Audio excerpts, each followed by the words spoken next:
1, 2, 3, come on!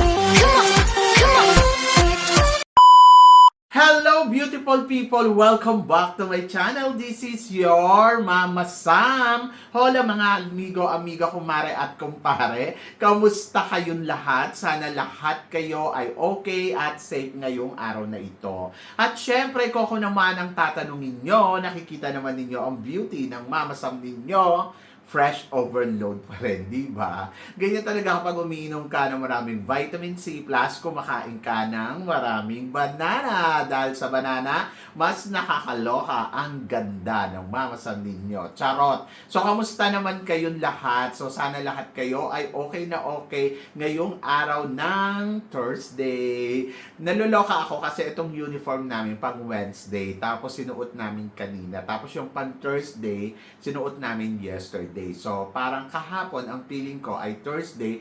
Today naman ang feeling ko naman ay Wednesday. Kaya naluloka talaga ako. Anyway, so ganun talaga, di ba? At ito, may chika ako. Kanina, may nasasalubong kasi akong lalaki araw-araw. Yung alam mo yun, yung talagang parehas kami ng oras na nagkakasalubong talaga kami dun sa areang yon. Mula noong 2 years pa hanggang ngayon. Pero alam mo yun, nagkakasalubong lang kami. Yung parang papasok siya doon, ako naman papasok dito, dito siya galing, ako naman dito naman ako galing. Talagang consistent talaga everyday. Monday to Thursday, nakikita ko siya ng bonggang-bongga. Tapos nung una, nakikita ko siya nakamas. Medyo matangkad talaga siya. Siguro mga height niya 5'11 or 6-footer, gano'n. Tapos maganda yung build ng katawan. Hindi siya yung matangkad na payat. Maganda talaga yung build niya na maputi. Pero, lagi siyang nakamas. Tapos yung hair niya medyo makapal na kulot. Hindi siya yung tuwid, hindi siya parang natural kung tawagin. Yung, yung medyo wavy, gano'n. Tapos, eto na nga, so sa tagal-tagal ng panahon, kanina ko lang siya nasalubong na walang mask. So, nanloka ako sa kagwapuhan niya. Sabi ko, hello, gwapo pala talaga siya, yon. Kasi lagi ko siya nakikita nakamas, so mata lang yung nakikita ko. Pero kanina, hinubad niya yung mask niya. Diyos ko, nanloka ako sa kagwapuhan. Talaga mo yung mata ko, kulang na lang lumuwa. Landi lang.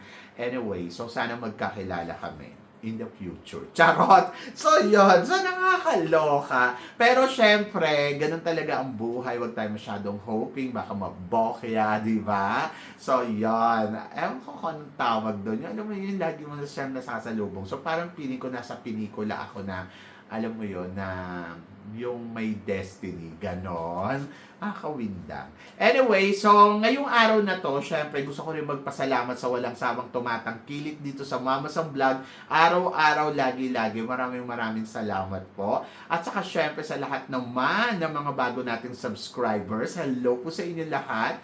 And then of course, sa mga makasolid na Mama Sam dyan na laging tumututok dito, araw-araw, lagi-lagi. Maraming salamat guys sa inyong lahat. Kaya naman ngayong araw na to, marami akong hatid na chika sa inyo na talaga naman, oh my gosh, magtataas ang kilay ninyo ng bonggang-bongga sa mga pag-uusapan natin ngayon.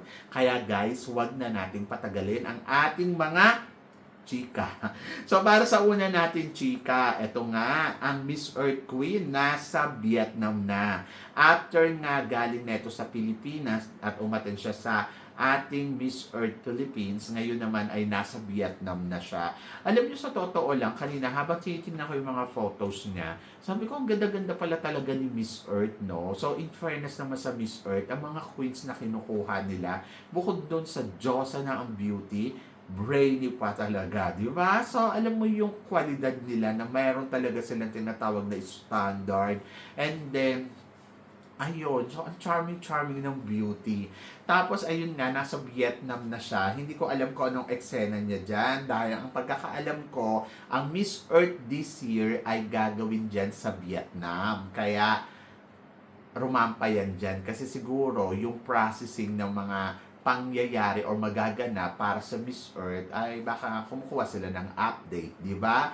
And then, ayun, so natutuwa lang ako sa kanya dahil yung pagka-fresh overload niya, in fairness talaga, bongga. So ngayon ko lang nakita kasi yung ganda niya na parang, Okay, maganda talaga siya. Actually, yung mga nakukuha nilang reyna, puro magaganda. Kaya hindi ako magtataka kung mananalo ang ating Miss Earth Philippines kasi charming din talaga ang beauty na meron siya. In fairness ha, so malaman natin yan sa darating na coronation ng Miss Earth kung mananalo nga ba ang bansang Pilipinas para sa corona ng Miss Earth. Pero huwag tayong masyadong umasa dahil sa Vietnam gagawin. Remember, may pagka-bitter ang Vietnam pagdating sa Pilipinas. So, pasimple lang sila. Pero alam mo yon, pag sa Vietnam ginagawa ang mga pageant, ang ending ng kandidata natin, kapag magaling, first runner-up. Diba? Sus ko, nakakaloka. Alam niyo, sa totoo lang, in fairness ha, ang Vietnam at saka Thailand, parang salitan sila ng ganap, no? Noong nakaraang taon, halos lahat ng pageant nandito. Ngayon naman, parang nasa Vietnam naman lahat. Pero kung babalikan natin yung nakaraang taon, sa Vietnam din, o, di ba? So, ibig sabihin, talagang palitan sila dahil panghingkayat din ng turismo nila, di ba? So yun, so ang Pilipinas hindi magawa. Paano kasi puro kurakot, no, di ba? Nakakaloka. Anyway, congratulations sa Miss Earth. And then para naman sa sumunod natin, chika, eto nga, mainit na pinag-uusapan ngayon. Diyos ko, guess who, guess that, sino sila, o, di ba? Ganyan yung mga ganyan yung mga eksena ngayon. So, ito na, kumpirmado daw para sa callback bukas dito sa sa Reyna Pilipinas. Isa sa mga MUPPH 2025 from Laguna. Ano to? Si Liana Aduana. Or, kung hindi ako nagkakamali, yung isa pa na taga Laguna, tatlo ang Laguna doon. Hindi lang naman si Liana. Or baka mamaya, si Miss Laguna. Yung sino ba to? Yung matangkad. Yun yung iniisip ko. And then, meron din isa sa mga taga Miss Universe Philippines 2025 sister daw. Sino naman to? Di ba? Nakakaloka. Baka si Alexi Brooks na. And then, meron din daw, 2025 eh. So, meron din daw MIQ, galing naman sa top 5. Sino ba nag-top 5 ng Tapos, may winner sa Showtime. So, ito nga yung isang ginigess ko. Sino ba to? Si Patricia Lorenzo. Diaz. So, parang feeling ko siya yun.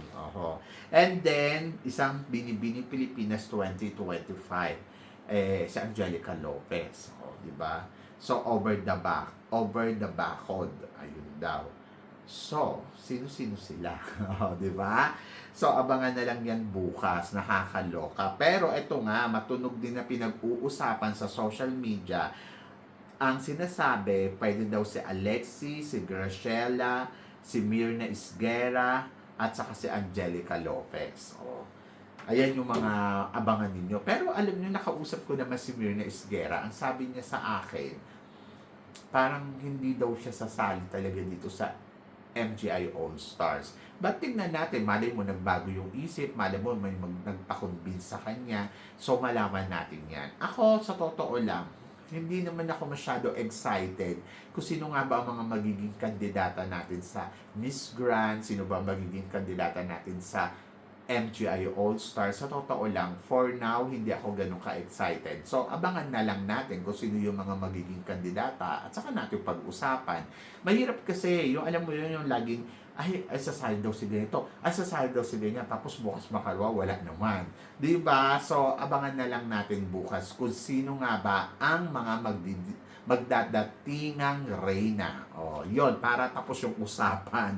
Nakakaloka. Kasi yun, sa totoo lang ako sa pagdating sa Miss Grand, ewan ko, dati excited ako every year. Ngayon nawala yung excitement ko. Dahil siguro, nagguguluhan na ako doon sa MGI All-Star saka sa Miss Grand.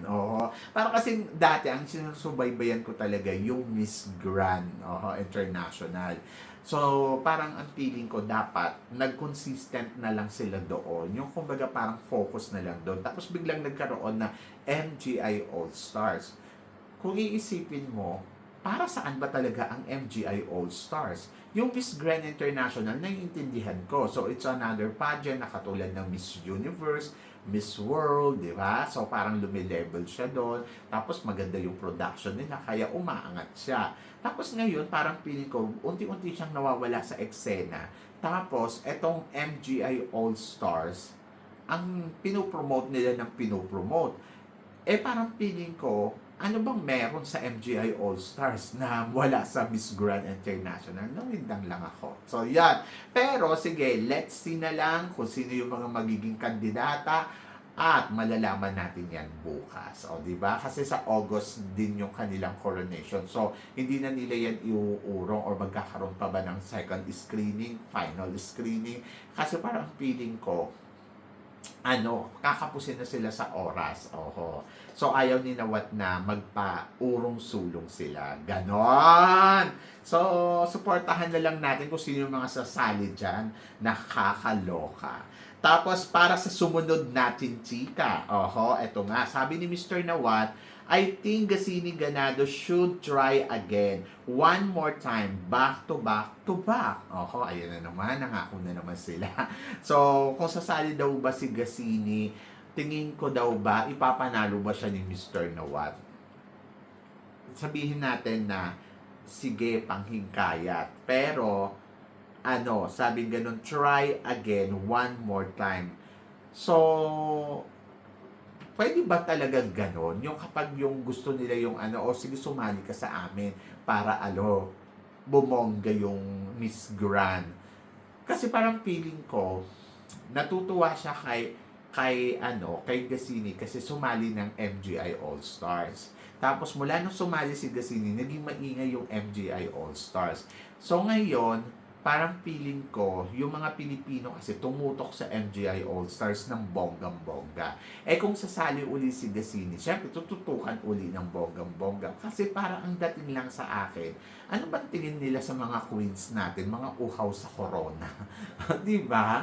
So parang, okay, sali ka dito. Hindi ka nanalo dyan, punta ka dito. Mananalo ka. So back-to-back win kayo. Parang laging ganyan yung mga eksena. So paano na yung ibang country? Wala na silang chance na manalo dahil pag sumali si Gasini sa amin ang corona, di ba? So parang feeling ko mali yung ganon. So parang mag-stick na lang siguro kung sino yung pupunta, sino yung sasali, tapos kung kayang manalo. To be honest, hindi ako nag-expect na panalo sa Miss Grand International kasi parang mas gusto ko ibigay naman nila sa ibang country. Kasi pag binigay uli nila yan dyan sa Pilipinas, baka naman maloka na maloka na yung mga ibang kandidata at wala nang magsisalihan dyan sa mga pageant nila, di ba?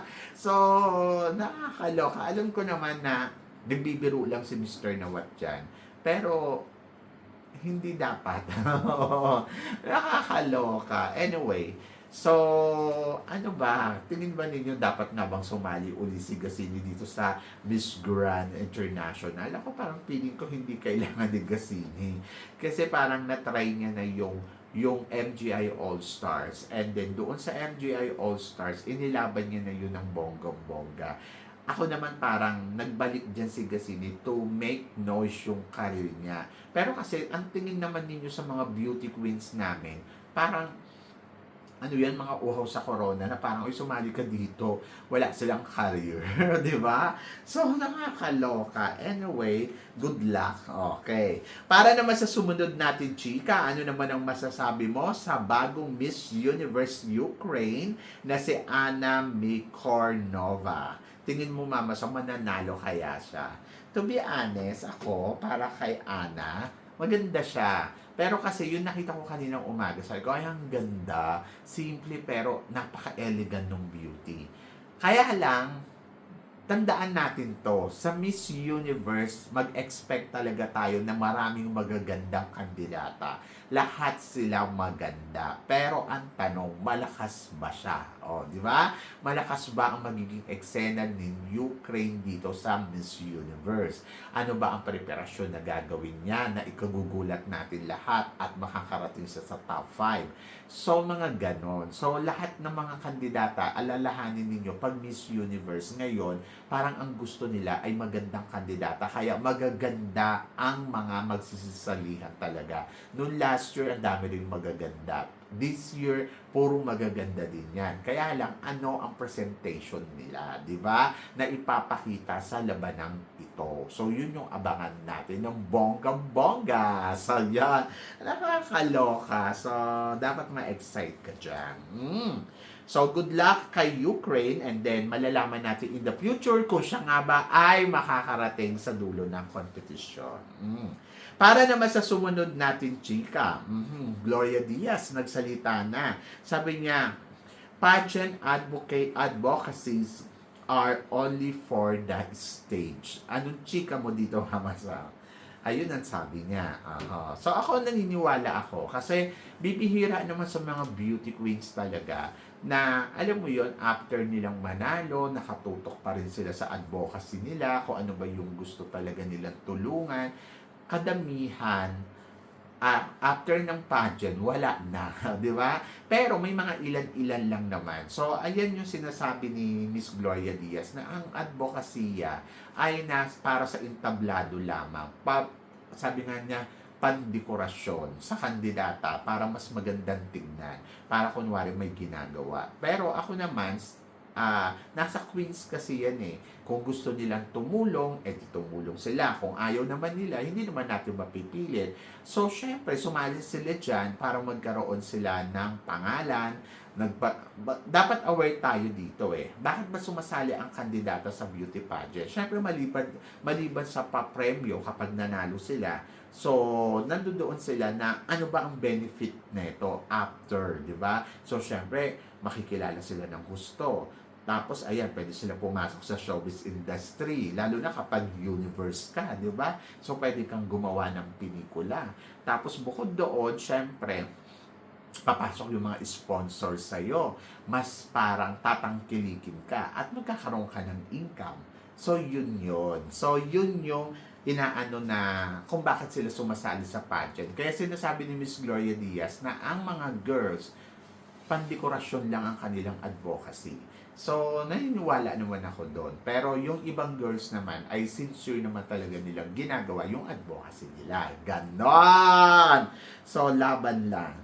At para naman sa sumunod na chika, ang Miss Supranational Indonesia kaya daw mag-back to crown. Ayun yung ibig sabihin. At para naman sa sumunod nating chika, pambato ng Indonesia, kaya daw manalo dito sa Miss Supranational ngayong taon na to. Anong chika mo dito, Mama Sam? Well, ang chika ko dyan, you cannot underestimate yung kakayahan naman ng mga girls from Indonesia. So, minsan nga nasusurprise tayo, biglang silang nananalo, tapos nagtataas yung kilay natin. Kasi parang feeling natin, hindi nila deserve manalo, yung mga ganon. Ako naman, sa mga Indonesian, hindi ko naman sila masisi kung bakit parang, alam mo yon ang reaction nila, bitter na bitter kapag nanalo ang Philippines, or naiinis sila, yung mga tipong ganon. Pero, sa mga beauty queens nila, hindi mo naman pwede underestimate yung kakayahan nila. Ngayon, ako, masasabi ko, ambisyosa lang na siya ang mananalo ngayon na Miss Supranational, pag ganon ang sinasabi. Pero, nandoon ako sa part na pwede naman talagang manalo ang pambato ng Miss Indonesia sa supranational kung paghahandaan niya to ng bonggang-bongga. Pangalawa, ano ba ang presentation talagang ipapakita niya at magugustuhan ba ng organization. And then, ang ending ay pwede silang manalo. So, kandidata siya. Ang lahat kasi ng kandidata, pag nag-i-start yung pageant, syempre, nandoon yung hoping na sana ako ang manalo, sana ako ang tanghalin, di ba? So, hayaan na lang natin sila. Wala namang masama. Libre naman ang mangarap and then hayaan na lang natin. Kasi malalaman nyo naman yung resulta niyan very soon eh. So, ipaubayan na lang natin sa kanila yan. Total, iilan pa lang naman ang corona nila. Pero, hindi ako naniniwala na sila ang mananalo ngayong taon na to. Pag nanalo yan, alam na ninyo. Charot. Siyempre, Indonesia, you did it. Di ba? So, yun. Ganun lang kasimple yun. But abangan na lang natin kung ano ang ipapakita at kung ano ang gagawin. Diba? So, yon. So, tiwala. At para naman sa sumunod na chika, ano naman daw ang masasabi ko? Sa Miss Cosmo Queen, na kasama talaga ang first runner-up sa lahat ng eksena. Anong chika mo dito, Mama Sam? Well, ang masasabi ko dyan ay napakaganda ng ganyang pageant, no? Parang dalawa silang winner. Oho. Pero syempre, isa lang yung deklarasyon na totoong winner. Ganon. So, ako maganda kasi parang ito pa lang yung pageant. Ito yung pinagkaiba niya sa lahat ng pageant eh. Yung iba kasi, di ba, parang okay, sinasama yung 5, pero for a while lang. But dito, talagang for the whole year. Kung nasaan ang Reyna, nandun din yung si first runner-up. Kumbaga may trabaho ang first runner-up. Sa madaling salita, parang silang dalawa ang winner. Di ba? Imagine ninyo, ilang buwan na ba si Chelsea Fernandez dyan sa Vietnam? 6 months. And 6 months na rin tumatakbo ang kanilang reigning. Kung iisipin mo, parang wow. Di ba? So, ganun din yung nakaraan taon. So, itong 2 taon na to, magkasunod yung first runner-up talaga with them, parang Reyna o yung Queen. Pero syempre ang queens ay syempre si Miss USA. Tapos first runner-up lang si Pero ang maganda kasi 'di ba, parang kung imbitasyon si Queen, iniimbitahan din nila si first runner-up. Ayun yung bongga doon. At alam nyo ba, kahit yung first runner-up nung nakaraan taon, keep going pa din yung trabaho niya sa Vietnam. Kaya ang galing din kung iisipin mo. Talagang nagkakaroon talaga ng job para sa Reyna ng Miss Cosmo. Ayun naman yung maganda. At meron silang mga eksena dyan, may mga ganap sila sa Vietnam na hindi lang natin masyadong namamalayan, di ba? Saka yung advocacy nila, meron silang smile trade ba yun? So yun, maganda yun. Tapos, ayan, ang bongga lang. Pero tatanungin mo ako, gusto ko na ba ang Miss Cosmo? Hindi pa din. So, hindi ko naman sinasabing ayoko. Pero nandoon ako sa part na gusto ko pang malaman kung ano ba yung mga meron sa pageant nila in the future, di ba? So, yon. Pero sinasabi nila na ito na daw yung kapalit ng Miss Universe. Parang feeling ko hindi. Iba talaga ang kalidad ng Miss Universe. Sa totoo lang, pag Reyna ka sa Miss Universe, iba yung kalidad mo. Kapag kandidata ka pa nga lang, iba na, iba yung dating, iba yung impact, di ba? So, yon. Pero dito, syempre, Miss Cosmo siya. Mas magandang gumawa siya ng sarili niya talagang, alam mo yon, pangalan na lumaki sa mundo ng pageantry. But in fairness yung Reyna nila talagang matalino din at beauty din talaga, di ba? So yon, kaya nga di ba nung last year sobrang ganda ng winner nila na nakakaloka, di ba?